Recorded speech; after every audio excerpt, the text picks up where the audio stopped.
All right, we're back with our next edition of the Horseman's Voice. Wow, that was an emotional one last week. Shout out to Roger Houston, the voice. We got to get this guy in the Guinness Book of World Records. But we've got another amazing interview for this edition. A global correspondent based out of the Northeast region near the Atlantic. Heather, are you there? I'm here, and there's nothing like having to follow Roger Houston. I love him, but he is a hard act to follow. Well, you know, you're a multi-generational horsewoman. In this edition, we're basically not throwing the guys to the side, but we're going to start showing people internationally a different side of the business with women. We've got 3 exclusive interviews, and you're the first of the 3, and we want to go with you because you've got that horsewoman/media angle in the business. I mean, how did you first start out, you know, as a family, as a youngster, and what generation are you? I'm 3rd generational, and my all-time favorite story, which a lot of people may have heard it, but they're going to have to hear it again, is in the 1950s, my grandparents, Elmer and Helen Looney, went to the bank. They took out all of their savings. It was $350, and they bought a horse. He was actually a free-legged pacer, Reggie Scott, and he ended up being an open pacer at up at I believe, well, it was in New York. I believe it was up at Yonkers, probably even Roosevelt. Anyway, so that was where it started. It started with them taking the chance and like taking a leap of faith. And 3 generations later, you know, here I am. Wow. Obviously, a lot of people also know my mom is Joanne Looney King. She is the first woman ever to win a race at the Meadowlands. And she was a real trailblazer for women in the sport. And so, and one of my role models also. I've never driven. I have trained, but it's not been, you know, for quite some time since I've actually been in the barn, like, regularly, because I've got a couple kids and a couple jobs and side hustles, and I live a busy, incredibly blessed life. But yeah, like my mom, she drove. My sister, Susan Looney, drove. I have not done that. So I'm going to stick with staying in the barn. That's where I'm comfortable, not behind the starting gate. So, you know, starting with the barn, can you tell us, like, I guess, what your earliest memory was? I mean, a lot of us don't get the opportunity like yourself to literally be born and come into that shed row and be around the horses literally since you're a newborn. I mean, what was your earliest memory of horses, I guess, in general? It's so funny because, like, I did not even like horses when I was little. So weird. Until I was 12 years old. And when I was 12 years old, all of a sudden, I just wanted to start going to the barn. And I fell in love with a horse named Spots and Dots, who was, like, I don't know, a $5,000 claimer. And he was red with these spots on him. Such a beautiful chestnut. Fell in love with this horse. And then that was it.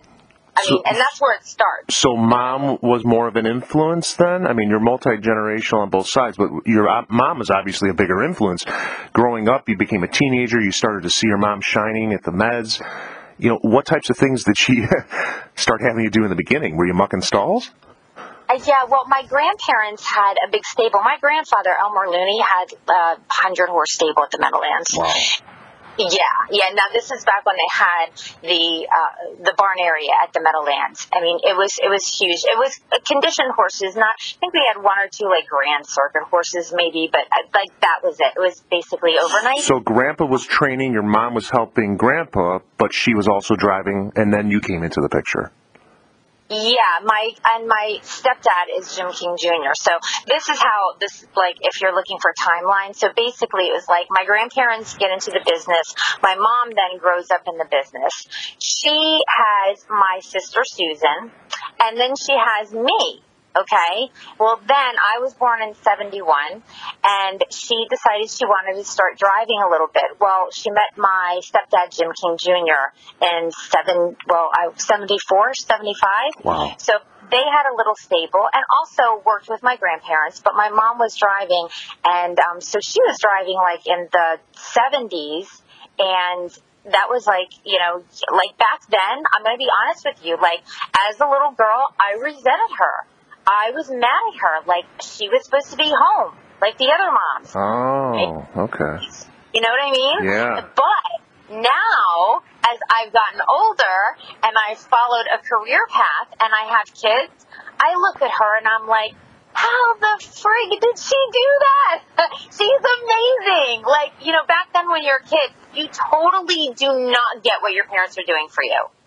Exactly. And then, exactly. And then, when you get older and you're a parent or you're trying to run a business or doing whatever, you're like, how did they do that? And you respect them so much more. So when I say like she is like a role model to me, I mean that is why. Because now I respect her and I love her more than I could ever imagine. Because back then, like as like a snotty-nosed teenager, like I was like, whatever. So you finish high school in Delaware, and you end up going to Monmouth. Can you talk about any formal training, I guess, in media, or what were you studying at Monmouth before, obviously, you graduated and got married, started the family, and into your present position? Yeah, so this is where it gets a little complicated. So, all right, my biological dad is Ralph Vitale. He lives in Florida. So what we did was, I was born in Delaware.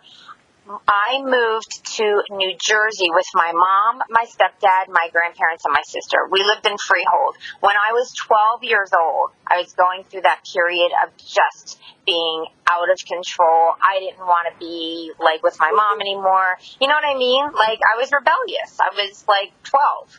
So, anyway, I decided that I was going to move in with my dad in Florida. So my dad, bless his heart, had to put up with me through all of my teenage years, like in high school. So I graduated high school in Sarasota, Florida. And then from there, I went on, every summer I would go back and be with my grandparents or my mom. And that's when I fell in love with horses. It was after I moved to Florida. So that's kind of strange, right?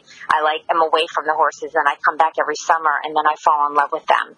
So then after high school, I basically hopped around to different colleges and I was on a 5-year plan. Oh, so, okay. Well, we're the same age first and foremost, so we'll be celebrating our 21st birthdays next year. I actually just went to school for 3, so you can put 3 and 5 and make 4 for everybody. So graduating Monmouth, and then did you just go and get a regular job? Did you immediately want to get into the business on the media angle? I mean, what was your direction after that?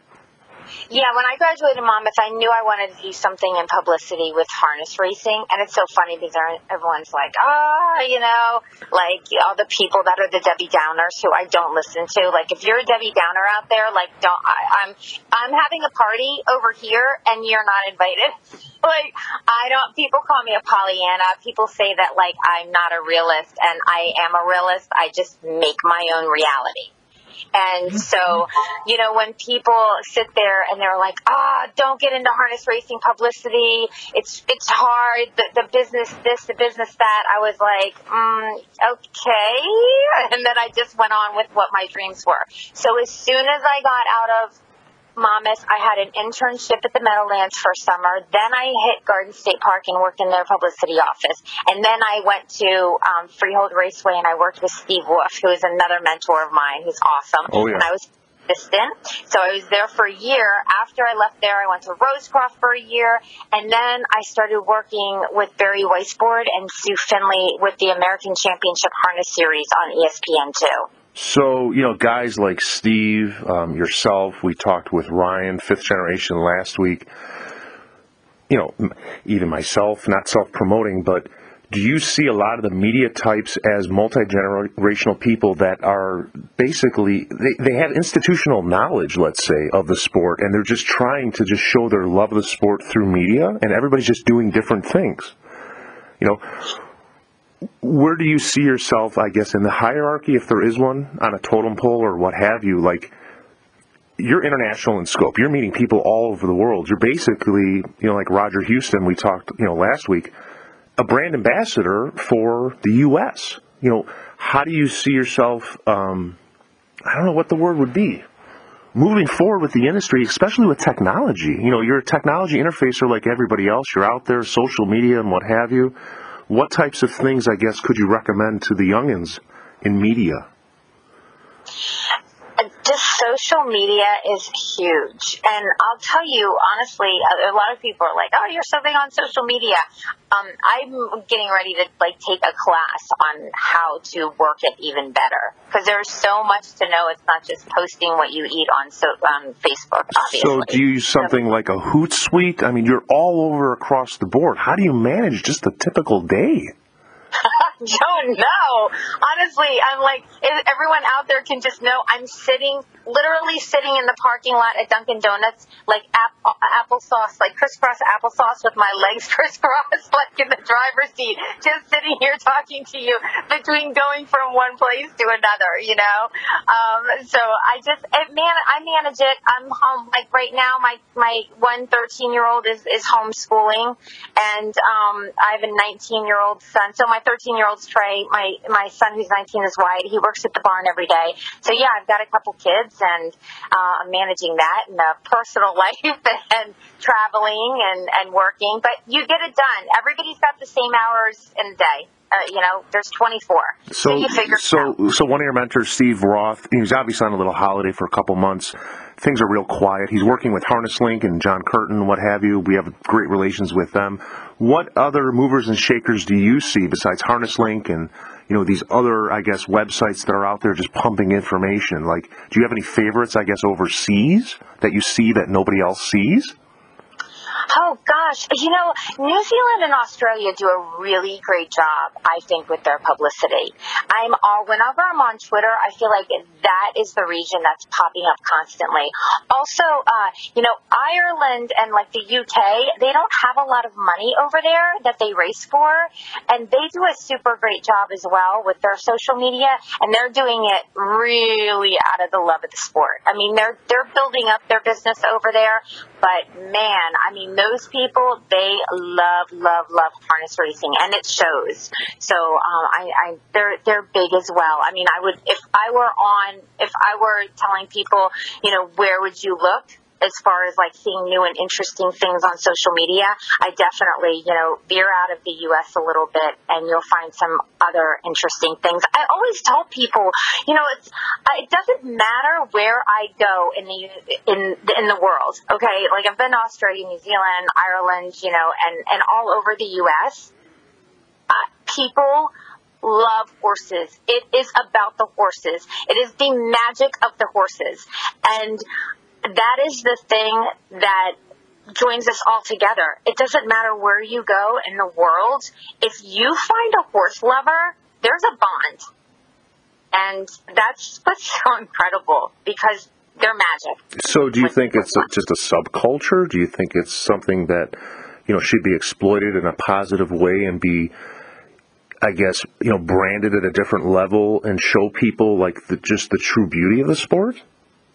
Well, I think that there's different areas. I mean, I know being the betting is extremely important. That's not my forte. I'm not a really great handicapper, honestly, and I do okay, but I'm not great, and I'm not great with pools and takeouts and all that thing. But that's important, and that's what some people are here to focus on. Me, I focus on human interest. Exactly. I'm not saying that there should be one thing or another to focus on. I'm just saying that we all have our own specialties, and for me, it's human interest and showing the lighter side of things and adding some humor and some fun. Well, as we do, I don't mean to cut you off, Heather. We could probably talk for days. This is literally the first time we've talked. We're, looking forward in the industry, and, we've got plans for the spring to have numerous people around the world as correspondents. We'd like to tap back into you, obviously, in the future and get some pictures and updates on things that are going on, once we're based overseas. And is there any people you want to give a shout out? Obviously your dad, your mom, your grandfather, Steve Wolf. Is there any other people that have influenced you or have helped you through the way that you want to give a special shout out to? Well, you know what? I just want to give a special shout out to all my future ex-husbands, because without their support, I wouldn't be here. All right. Well, you heard it from Heather herself. It was a great interview, Heather. We look forward to speaking to you in the future and promoting the sport we all love. Thanks for your time. Thank you.